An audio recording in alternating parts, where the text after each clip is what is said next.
Thanks, Jono. Sorry, Sorry, I just need to go to Tom Connell, our chief election analyst, with some pre-poll numbers to give us a bit more clarity on where things are, Tom.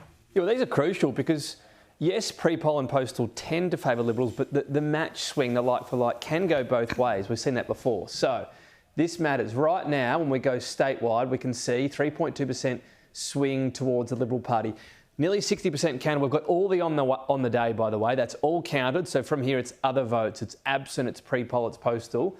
We've got some pre-poll and we're getting some tonight and some tomorrow. So let's have a look at how that's trending to get an idea of whether or not the Liberal situation holds, if you like. They get that 14, 15, 16 seats. 4% swing is the swing in Bass. So how does that compare to the pre-poll that's in so far? That's the crucial question. Scottsdale here, we'll go straight to the party comparison, 5.2%, so a better swing in the first pre-poll that we look at. And the second one here, Georgetown pre-poll, again, we go straight to the party, we can see 7.4% swing, so overperforming in the pre-poll in there. Same situation in Braddon, albeit, well, it's very similar in Braddon from the numbers I saw, so 4% swing towards them in Braddon. Going to pre-poll here, we've got two in, okay. Haven't seen Devonport yet. Let's see what it comes up with. 4.6, so not as big an outperformance, but a better performance in pre-poll. That's crucial because if they were going worse, you could see some of these positions where they're looking for the third and fourth, where they're close. If they slip backwards, suddenly you don't get that seat and the tallies come down. So slightly below in Burnie, but this is not as friendly territory at 45.7%. So far overall outperforming in pre-poll, and that matters. As to where we're at right now, let's just take a look at the state of the House. So this is the state of the House right now in terms of what we've called 14 in the Liberal column, 9 Labor, 5 Greens, 4 Independent. This is us casting forward though. At the moment the prediction is 15, 10, 5 and 5. So you're seeing the Liberal Party gain a seat at this election. Remembering, where did they come from, of course?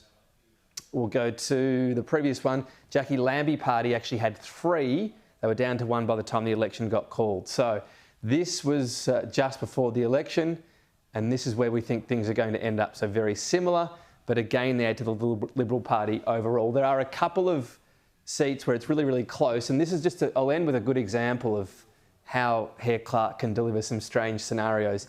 In this seat of Bass, 3 to Liberal, 2 to Labor, 1 to the Greens. They're on whole quotas. That's 6.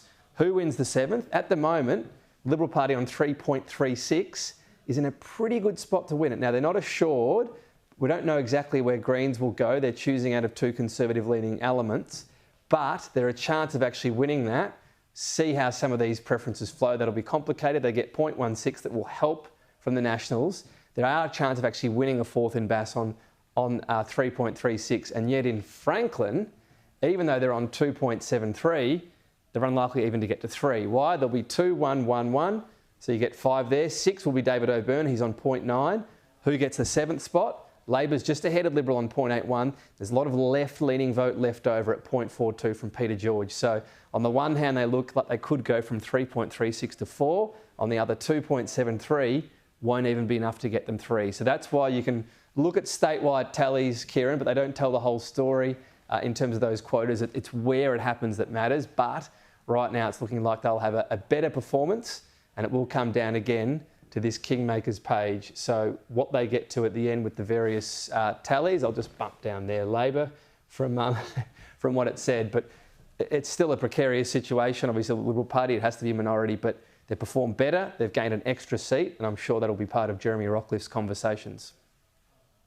Indeed, and on the Kingmakers, just give us a bit more clarity on that, because we're talking about the shooters, Fishers potentially in there as well, whereas the majority of the crossbench are left-leaning. Give us your read on that. Yeah, well, let's look at the scenario. So 5 Greens, we believe, are going to win their seat at the moment. They're clearly not going to support the Liberal Party. We've also got over here Craig Garland and Peter George. So they're clearly left-leaning. So what do the others do? It depends, first of all, what the Liberal Party actually gets to. It could get to, I'm just going to reset these up here to avoid some confusion. It could actually get to the Liberal Party, get Labor back down. So we're going to say Labor gets to 10. That looks pretty locked in. I don't think they're going higher or lower than that. Liberal Party right now is on 14. The most likely is they get to 15, but they could actually get to 16. There's some chance they get to 17. If they get to, and one of those seats they're contending for is shooters, fishers, farmers, who likely to support them anyway. So whether they get to 15 or 16 from here doesn't matter too much. As long as they get to that 15, as long as they win that 15th seat, then it's relatively simple because you get shooters, fishers, farmers, add to their tally, and then you do get that situation where people that have previously pulled their support for him, what do they do from here? So yes, he would need, at that stage, David O'Byrne and Christy Johnston to get to the 18. That's the difficulty here. On the one hand, that doesn't look like a guarantee. This is what the panel's been talking about. We think we're pretty guaranteed that Craig Garland and Peter George support the Labor Party and the Greens as well, so I'll add those 5 and they get to 17.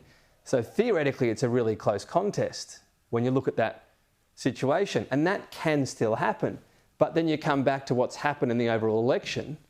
Statewide, you've got to swing against the Labor Party and you've got the Liberal Party gaining a seat.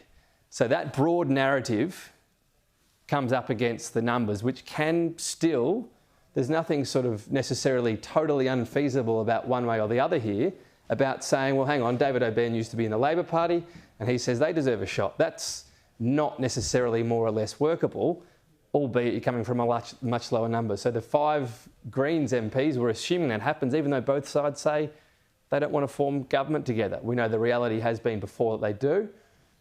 And they're the conversations and the machinations that will work there. So it's not so much whether the Liberal Party wins that seat for shooters, fishers, farmers to make sure they've got a path, but they've got to make sure they do get up to that 15 number, I think, to have a relatively smooth path to get to 18.